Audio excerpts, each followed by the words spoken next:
పాల్గొన్నారు సార్. కూటమి ప్రభుత్వ హయాంలో ఆంధ్రప్రదేశ్ ముఖ చిత్రం మారుతోంది. చంద్రబాబు నేతృత్వంలో రాష్ట్రం సరికొత్త శక్తిగా అవతరించబోతోంది అంటూ ప్రశంసలతో ఆయన స్పీచ్ సాగింది. అలాగే ముఖ్యమంత్రి మాట్లాడారు. డబుల్ ఇంజిన్ సర్కార్తో రాష్ట్రానికి రెండింతల లాభం, జిఎస్టీ తగ్గింపుతో సూపర్ సేవింగ్స్ ప్రారంభం మాత్రమే, అన్ని ఎన్నికల్లోనూ మోదీ గెలవాలి అంటూ చంద్రబాబు నాయుడు మాట్లాడారు సార్. ఇక డిప్యూటీ సీఎం పవన్ కళ్యాణ్, కూటమి ప్రభుత్వం 15 ఏళ్లు కొనసాగాలి, మోదీ చంద్రబాబు నాయకత్వంలో సమిష్టిగా ముందుకు సాగుతామంటూ ఆయన ప్రకటించిన పరిస్థితి. ఇక లోకేష్, ఎన్డీఏ ప్రభుత్వం కొనసాగితే అన్ని రంగాల్లో కూడా ఏపీ నెంబర్ 1గా ఉంటుంది. ఇప్పుడున్నది మోదీ చంద్రబాబు కలిసిన డబుల్ ఇంజన్ బుల్లెట్ రైల్ సర్కార్, పేద ప్రజల చిరునవ్వే మోదీకి పండుగ అంటూ మంత్రి లోకేష్ పొగడ్తలతో ముంచెత్తిన పరిస్థితి. ఓవరాల్గా చూస్తే గనక అడిగిందల్లా మోదీ ఇస్తూ ఉన్నారు అంటూ కూటమి నేతలు చెబుతూ ఉన్నారు సార్. ఏంటి సార్, ఆంధ్రప్రదేశ్కి గతంలో చాలా హామీలు ఇచ్చారు మోదీ, అవి ఇవ్వలేదు అని చెప్పి ఈ నాయకులే చాలా సందర్భాల్లో విమర్శలు చేసిన పరిస్థితి. మళ్ళీ ఇప్పుడు అంటూ ఉన్నారు అడిగిందల్లా, ఆంధ్రప్రదేశ్ అడిగిందల్లా మోదీ ఇస్తూ ఉన్నారు అని చెప్పి కూటమి నేతలు చెబుతూ ఉన్నారు. మీ అబ్జర్వేషన్ ఏంటి సార్? అడిగిందల్లా మోదీ ఆంధ్రప్రదేశ్కి ఇస్తూ ఉన్నారా? నా అబ్జర్వేషన్ అవసరం లేదు. మీరు ఇవాళ మోడీ స్పీచ్ను అన్ని పత్రికల్లో కవర్ చేశారు. ఎవరైనా మోడీ ఉపన్యాసం మొత్తం విని ఉండకపోతే, చూసి ఉండకపోతే, ఇవాళ పత్రికల్లో వచ్చిన మోడీ ప్రసంగం హెడ్లైన్స్ హైలైట్స్ చూడండి. మీరు వీలైతే మీరే చదవండి. ఏమేమి ఉన్నాయి అన్ని ప్రధాన పత్రికలు అన్నీ తీసుకోండి. ఈనాడు, జ్యోతి, సాక్షి, ఆంధ్రప్రదేశ్ ఈ పేపర్లు తీసుకోండి. నరేంద్ర మోడీ ప్రసంగానికి సంబంధించిన హెడ్లైన్స్ ఏంటి, ఆ హెడ్లైన్స్తో పాటు హైలైట్స్ కూడా ఇస్తారు కదా, అవన్నీ వీలైతే మీరే చదవండి. అలాగే ఎవరైనా వ్యూవరు వీటితో పాటు బీహార్లో మోడీ ఉపన్యాసం మీడియాలో గూగుల్లో కొట్టి చూడండి. రెండింటిని కంపేర్ చేయండి, మీకే అర్థమవుతుంది. నా అబ్జర్వేషన్ ఎందుకు ఏంటి, బీహార్లోనేమో నిర్దిష్టంగా ఏం చేయబోతున్నారు, ఎన్ని కోట్లు ఇస్తున్నారు, ఏ ప్రాజెక్టుకి ఇస్తున్నారు అని ఉంటుంది. నేను గమనించిన మేరకు, అందుకే మిమ్మల్ని మరొకసారి 3 పేపర్లు చూడు అని చెప్పాను, ఆంధ్ర ఎడిషన్ చూసి ప్రేక్షకులకు కూడా చెప్పండి. అందులో ఏదైనా నిర్దిష్టమైనది ఉందా? కాంక్రీట్ సైన్స్ అంటే ఏంటంటే concrete study of concrete conditions is essence of science అంటారు. నిర్దిష్ట పరిస్థితుల్లో నిర్దిష్ట అధ్యయనమే శాస్త్రం. నిర్దిష్టంగా ఉండాలి. ఇప్పుడు ఇందులో ఏమున్నాయి, మోడీని చంద్రబాబు, పవన్ కళ్యాణ్, లోకేష్ కోరస్గా పొగిడారు. చంద్రబాబును, పవన్ కళ్యాణ్ను మోడీ పొగిడాడు. లోకేష్ పట్ల ప్రత్యేకమైన గుర్తింపు ఇచ్చాడు. ఇంతకన్నా ఇంకా ఏముంది చెప్పండి. ఇక మిగతా అన్ని డబుల్ ఇంజన్ సర్కార్తో అద్భుత అభివృద్ధి, వికసిత ఆంధ్రప్రదేశ్, గూగుల్ వైజాగ్ రావడంతో ఆంధ్రప్రదేశ్ దిశే మారుతుంది, చంద్రబాబు పవన్ కళ్యాణ్ల సమర్థవంత నాయకత్వం, నా గుర్తుంది హెడ్లైన్స్ నేను చెప్పేది, ఇవన్నీ ఉన్నాయి. మరి నిర్దిష్టంగా ఏముంది దీంట్లో? నిర్దిష్టంగా ఏమీ లేనప్పుడు మనం ఏమని అర్థం చేసుకోవాలి? ఇప్పుడు రాయలసీమ వచ్చారు, రాయలసీమకు కీలకమైనది ఏంటి? బనకచర్ల ప్రాజెక్ట్ 80,000 కోట్లతో ఆంధ్రప్రదేశ్ ప్రభుత్వం ప్రతిపాదిస్తోంది. తెలంగాణ వ్యతిరేకిస్తోంది, ఆ అంశం పక్కకు పెడదాం. ఇప్పుడు కర్నూలు వచ్చారు, బనకచర్ల ఏంటి? గోదావరిని కృష్ణాకు అనుసంధానం చేసి కృష్ణా నదీ జలాలను పెన్నార్ నదిలో కలపడం, లింక్ చేయడం. సో గోదావరి బనకచర్ల అంటే ఇక్కడ ఉంది, శ్రీశైలం బ్యాక్ వాటర్స్ నాకు గుర్తున్నంత వరకు. సో శ్రీశైలం నుంచి తెలుగు గంగకు బనకచర్ల నుంచే పోతాయి water, best of my memory. Srisailam వచ్చారు కదా, కర్నూలు వచ్చారు కదా, మరి బనకచర్ల ప్రాజెక్టు గురించి ఏం చెప్పారు? ఎక్కడైనా ఉందా అంటే పత్రికల్లో? నేను చాలా దూరంగా ఉన్నాను, విదేశాల్లో ఉన్నాను, మీరైతే ఉన్నారు కదా. మరి బెనకచర్ల ప్రాజెక్టు గేమ్ చేంజర్ అని చంద్రబాబు చెప్తున్నాడు. 80,000 కోట్ల ప్రాజెక్టు. కేంద్రం ఇప్పటికే నెగిటివ్ సంకేతాలు ఇచ్చేసింది. మరి బనకచర్ల ప్రాజెక్టు మేము పరిశీలిస్తామనో, చూస్తామనో, క్లియరెన్స్ కనుక లభిస్తే, ఇతర రాష్ట్రాలు ఆమోదం ఇస్తే మేము దానికి కావలసిన ఫండింగ్ ఇస్తామని చెప్పచ్చు కదా. తెలంగాణలో కూడా బీజేపీకి రాజకీయ ప్రయోజనాలనే నేను అంగీకరిస్తాను. సో దానికి సొల్యూషన్ ఏంటి? మీరు తెలంగాణ ప్రభుత్వాన్ని ఒప్పించండి, మిగతా రాష్ట్ర ప్రభుత్వాన్ని ఒప్పించండి, నేను కూడా వాళ్ళని ఒప్పించే ప్రయత్నం చేస్తాను. అన్ని రాష్ట్రాలు సామరస్యంగా గనక నిర్ణయం తీసుకుంటే మనకితెరల ప్రాజెక్ట్ కేంద్రం నిర్మిస్తుంది అని చెప్పండి. లేదా ఉదారంగా సహాయం చేస్తుందని చెప్పండి. ఎక్కడైనా ఉందా? రెండవది, మీకు ఇక ప్రత్యేక హోదా అదైతే ముగిసిన అధ్యాయం అని చెప్పేశారు కనుక చర్చ లేదు. లోకేష్తో సహా చంద్రబాబు నాయుడు వరకు, పవన్ కళ్యాణ్తో సహా విశాఖ ఉక్కు ప్రైవేటీకరణ ఆపాము, డబుల్ ఇంజన్ సర్కార్ గొప్పతనం అని చెప్తున్నారు. ఎక్కడైనా ఉందా విశాఖ ఉక్కు ఫ్యాక్టరీ, విశాఖ స్టీల్ ప్లాంట్ను ఎట్టి పరిస్థితుల్లో ప్రైవేటీకరించము అని మోడీ అన్నారా అండి రవిశంకర్ గారు? లేదు. రెండవది, మరి ఇప్పుడు లోకేష్ చెప్తే, పవన్ కళ్యాణ్ చెప్తే, చంద్రబాబు చెప్తే గ్యారంటా? అది కేంద్ర ప్రభుత్వ పథకం, కేంద్ర కేబినెట్ నిర్ణయ తీర్మానం ఉంది. విశాఖ స్టీల్ ప్లాంట్ ప్రైవేటీకరించాలని కేంద్ర ఆర్థిక మంత్రి నిర్మలా సీతారామన్ పార్లమెంట్లో చేసిన ప్రకటన ఉంది. అది లాభ నష్టాలతో సంబంధం లేదు, ప్రైవేటీకరించడమే మా విధానము అని చెప్పారు. మరి ఎక్కడని చెప్పండి నాకు దాని గురించి. మీరు ఇప్పుడు చంద్రబాబు నాయుడు, పవన్ కళ్యాణ్, లోకేష్ చెప్తుంటే నాలాంటి వాళ్ళు ప్రశ్నిస్తున్నారు, ప్రతిపక్షాలు ప్రశ్నిస్తున్నాయి.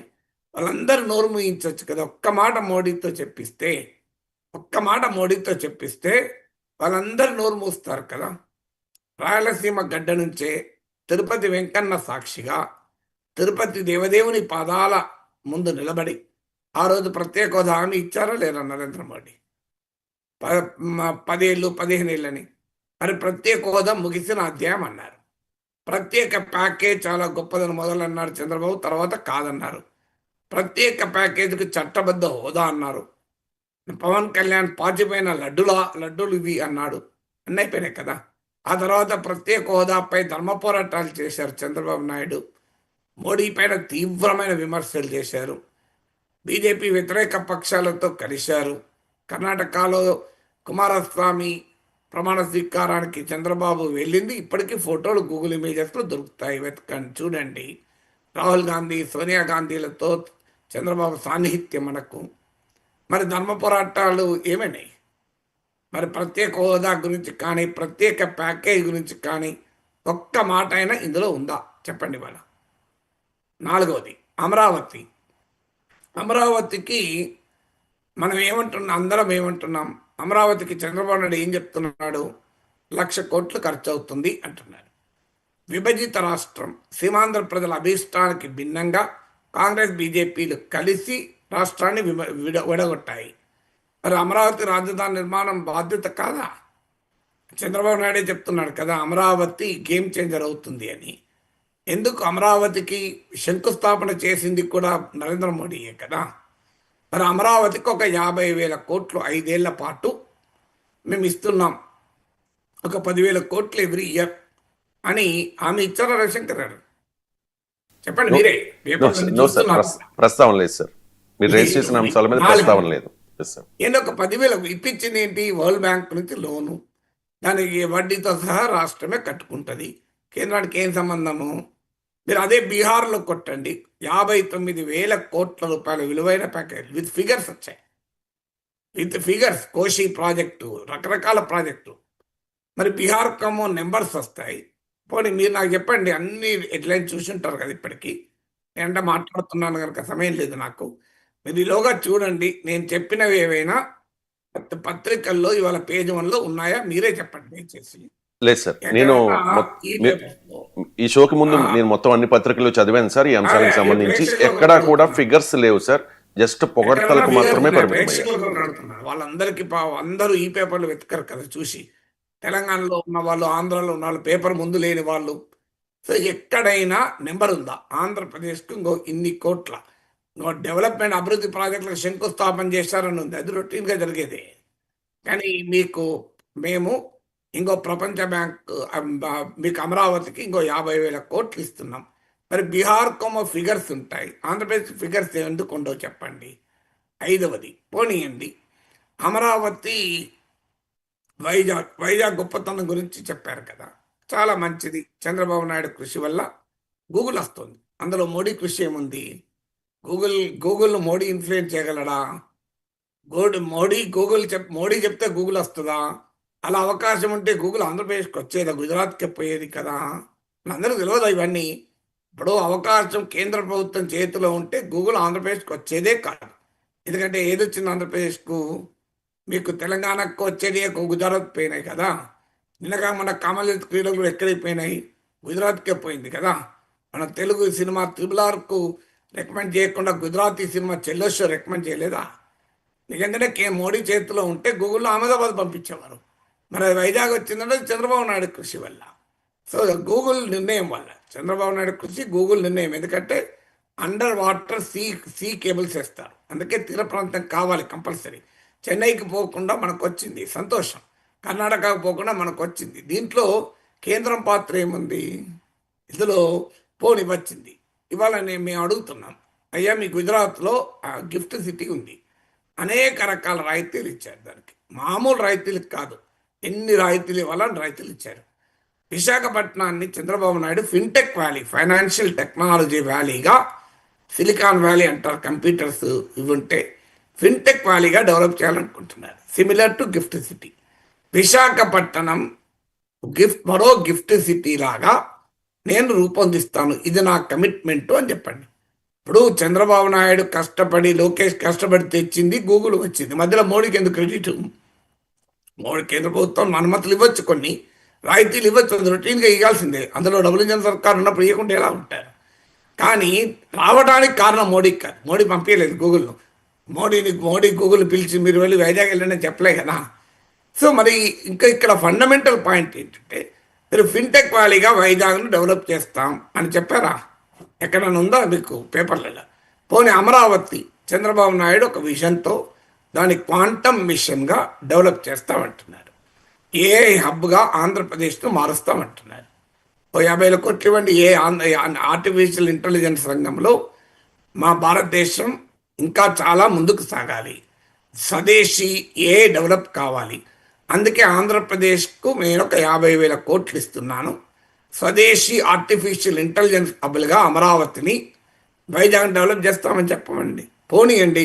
చంద్రబాబు నాయుడు క్వాంటమ్ మిషన్ అంటున్నాడు కదా, క్వాంటమ్ మిషన్కి ఇవ్వండి ఒక 10,000 కోట్లు. అమరావతిలో క్వాంటమ్ మిషన్ అదంతా పోనీయండి.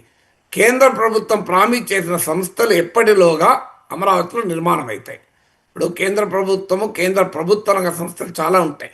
రిజర్వ్ బ్యాంక్ ఆఫ్ ఇండియా ఉంటుంది, మీకు అకౌంటెంట్ జనరల్ ఆఫీస్ ఉంటుంది, ఇలాంటి చాలా ఉంటుంది. హైదరాబాద్ రండి, ఎన్ని సెంట్రల్ గవర్నమెంట్ ఆఫీసులు కనబడతాయి. పెద్ద టవర్స్ ఉంటాయి, సీజీ టవర్స్ అని ఉంటుంది మీకు హైదరాబాద్లో. సీజీ టవర్స్ కవాడిగూడ ప్రాంతంలో మీకు ఇవన్నీ నెక్స్ట్ 2 ఇయర్స్లో అన్ని కేంద్ర ప్రభుత్వ రంగ సంస్థలు తమ కార్యాలయాల నిర్మాణం పూర్తి చేస్తాయి అని చెప్పమని ఎక్కడ చెప్పారా? ఉందా పేపర్లు ఎక్కడన్నా? మీరు ఒక 2 ఇయర్స్. ఎందుకంటే కేంద్ర ప్రభుత్వ రంగ సంస్థలు వస్తే ఏమవుతుందంటే ఆటోమేటిక్గా ప్రైవేట్ కంపెనీలు కూడా వస్తాయి. మరి ఎక్కడ ఉంది చెప్పండి నాకు. ఎక్కడన్నా మీరు మోడీ ప్రసంగంలో ఇవి కనిపించాయా? అడిగిందంతా ఇస్తాం. మరి ఇప్పుడు అడిగిందంతా ఇస్తున్నప్పుడు అడగని మన నేతలు తప్ప ఏమనుకోవాలి మనం? అడగలేదా చంద్రబాబు నాయుడు ప్రత్యేక హోదా? చంద్రబాబు నాయుడు అడగలేదా విశాఖ ఉక్కు ప్రైవేటీకరణ ఆపండి అని? చంద్రబాబు నాయుడు అడగలేదా అమరావతికి సహాయం చేయమని? చంద్రబాబు నాయుడు అడగడం లేదా మనకచర్లకు ప్రాజెక్ట్ కావాలని? అడుగుతున్నాడు కదా చంద్రబాబు నాయుడు. ఇవన్నీ అడిగినప్పుడు మీరు ఎందుకు ఇవ్వడం లేదు నాకు చెప్పండి. పోనీయండి. విభజన చట్టంలో భాగంగా అనేక విద్యా సంస్థలు నెలకొల్పడ్డాయి. IIM, university of Hyderabad, NIT, IIT. వీటి దేనికి డెవలప్మెంట్కి అదనంగా గ్రాంట్ ఇచ్చారు చెప్పండి? మీరు విభజన చట్టం అమల్లో భాగంగా తొలుత వచ్చినాయి తప్ప ఇంతవరకు ఎక్కడైనా మన పత్రికల్లో చూసాము ఈ సంస్థలకు ప్రత్యేకంగా కేంద్రం సాయం అని? ఎక్కడ రాలే కదా. పోనీయండి, నేను గమనించలేదు, మీరు చెప్పాలి. ఇది రొయ్యల రంగం ఉంది ఆంధ్రప్రదేశ్ తీర ప్రాంతానికి ఒక గుండెకాయ లాంటిది ఆక్వాకల్చర్. ట్రంప్ విధిస్తున్న టారిఫ్ల వల్ల బాగా నష్టపోతున్న రంగం ఆక్వాకల్చర్. ప్రైమ్ మినిస్టర్ మోడీ స్పీచ్లో, నేను పూర్తి స్పీచ్ చూడలేదు ఎందుకంటే నేను ఇక్కడ ఉన్నాను, అమెరికాలో ఉన్నాను, అందువల్ల మీరు దయచేసి పత్రికల్లో వచ్చిందో చూడండి. ఆక్వాకల్చర్ రంగాన్ని, ఆంధ్ర ఆక్వాను ఆదుకుంటాం, ట్రంప్ దెబ్బ అని అనకపోయినా ఆదుకుంటామని ఏమైనా హామీ ఇచ్చారా ప్రముఖంగా? చెప్పండి రవిశంకర్ గారు. నేను చూసిన దాన్ని బట్టి ఎక్కడ నేను నోటీస్ చేయలేదు సార్ అది. అదే అంటే ఇప్పుడు ఇవన్నీ నేను ఇవ్వలేదని కూడా అంటలేను, ఇచ్చారా మీరే ప్రేక్షకులుగా చెప్తున్నాను, వెరిఫై చేయండి అని. సార్ ఎందుకంటే ఇచ్చి ఉంటే ఖచ్చితంగా అది ఇచ్చి ఉంటే ఖచ్చితంగా హైలైట్ అయ్యేది కదా సార్. ఎక్కడ హైలైట్స్ లో అయితే నేను అబ్జర్వ్ చేయలేదు సార్. మోడీ ఉపన్యాసం ఇచ్చే సమయం బహుశా మాకు నైట్ అనుకుంటాను, అందువల్ల ఈ టైం డిఫరెన్స్ ఉంటుంది, అందువల్ల నేను ఫాలో కాలేకపోయాను. సో ఇలా మీకు ఇది ఒకటే కాదు, పెట్రోకెమికల్ కాంప్లెక్స్ మీకు ఇక్కడ కేజీ బేసిన్ ఉంది, కృష్ణా గోదావరి బేసిన్ చాలా పెద్ద హబ్ అది. కేజీ బేసిన్ అంటే మీకు గుజరాత్ తీరాన బాంబే హై ఉంది, ఇక్కడ కేజీ బేసిన్ ఉంది. పోనీ అక్కడ ఏదైనా ఉందో, పోనీ ఆంధ్రప్రదేశ్కు 974 కిలోమీటర్ల తీర ప్రాంతం ఉంది, అక్కడ ఎక్కడైనా మీకు పెద్ద ఎత్తున తీర ప్రాంతాలను డెవలప్ చేస్తున్న స్కోప్ ఉంది. ఏదైనా డెవలప్మెంట్కి ఏమైనా హామీ ఇచ్చారా? అదంతా ఎందుకు శ్రీశైలం వెళ్ళారు కదా, శ్రీశైలము, తిరుపతి ఇలాంటి అనేక ద్రాక్షారామము, మీకు విజయవాడ కనకదుర్గమ్మ అనేక దేవాలయాలు ఉన్నాయి. ఈ దేవాలయాల అభివృద్ధికి ఏమైనా ఇచ్చారో చెప్పండి. ఏమీ లేకుండా పవన్ కళ్యాణ్ను పొగిడాడు చంద్రబాబు నాయుడు, పవన్ కళ్యాణ్ లోకేష్ను పొగడము, లోకేష్కు ప్రత్యేక గుర్తింపు, డబుల్ ఇంజన్ సర్కార్ ఇచ్చేస్తుంది, అది చేస్తుంది, ఇవన్నీ జనరల్ ఉపన్యాసాలే కదా. సో అందువల్ల నిర్దిష్టంగా ఏవైనా నరేంద్ర మోడీ ప్రకటించారా అనేదే క్వశ్చన్. నేను ఇలా ప్రకటిస్తారా అని ఎవరైనా అనొచ్చు, మేధావులు ఉంటారు కొంతమంది, అలా ప్రకటిస్తారా సార్ అని. జస్ట్ బీహార్లో మోడీ స్పీచెస్ ఇన్ బీహార్ అని గూగుల్ కొట్టండి, బీహార్ స్పీచ్ల్లో నిర్దిష్టంగా ఉన్నాయో లేవో చూడండి. మరి బీహార్లో నిర్దిష్టంగా ఉన్నప్పుడు ఆంధ్రప్రదేశ్కి ఎందుకు ఉండవు? సో నిజంగా ఉంటే చెప్పుకుంటుంటారా, ఊకుంటారా? అందులో నరేంద్ర మోడీ ఊకుంటాడా, కూటమి నేతలు ఊకుంటారా? నిజంగా ఏదైనా బిగ్ అనౌన్స్మెంట్ కేంద్రం కనుక రాష్ట్రానికి సాయం చేస్తే నరేంద్ర మోడీ అసలు వచ్చే ముందే ట్విట్టర్లో పెట్టి వస్తాడు, మనకు తెలియదా ఇదంతా? సో మీకు చంద్రబాబు నాయుడు దాన్ని దాన్ని ఎక్స్లో పోస్ట్ చేయడా, లోకేష్ పోస్ట్ చేయడా, పవన్ కళ్యాణ్ రీట్వీట్ చేయరా? అది ఎందుకు జరగలేదు? అందువల్ల ఇవన్నీ ఏముంది, మనకు తెలియదు ఏముంది. రాజకీయంగా కలిసి ఉంటే చాలా గొప్పగా కీర్తిస్తారు. ఇదే నరేంద్ర మోడీ ప్రభుత్వానికి కృతజ్ఞతలు చెప్తూ, అప్పటి ఆర్థిక మంత్రి అరుణ్ జైట్లీ కృతజ్ఞతలు చెప్తూ, ప్రత్యేక హోదా కన్నా ప్రత్యేక ప్యాకేజ్ గొప్పదంటూ ఆంధ్రప్రదేశ్ అసెంబ్లీలో చంద్రబాబు నాయుడు ప్రభుత్వం తీర్మానం చేయలేదా? తర్వాత వితిన్ కొంత సమయానికే లోక్సభలో మోడీ ప్రభుత్వం పైన అవిశ్వాస తీర్మానం పెట్టలేదా టీడీపీ? మర్చిపోయామా? మరి ధర్మ పోరాట దీక్షలు చేయలేదా పెద్ద ఎత్తున? నరేంద్ర మోడీని మామూలుగా విమర్శించాడా చంద్రబాబు నాయుడు? అసలు దేశానికి ఏం చేస్తాను నేను ఆయన అడగలేదా? సో ఇవన్నీ మనం మర్చిపోయాం. భార్యకి ఏం చేయలేని వాడు దేశానికి ఏం చేస్తాను అడగలేదా? అది అయిపోయింది. 2019లో ఓడిపోయారు, 5 ఏళ్ళు కామ్గా ఉన్నారు, 2024లో పొత్తు పెట్టుకున్నారు, మళ్ళీ ఇప్పుడు పొగుడుతున్నారు. మళ్ళీ 2028 రాని, 29 ఎలక్షన్స్ 28 రానియండి, ఇది ఎంతకాలం ఉంటుంది హనీమూన్ మనకు తెలియదా? దేశంలో కనుక మోడీ ఓడిపోతున్నాడు అన్న వాతావరణం వచ్చింది అనుకోండి,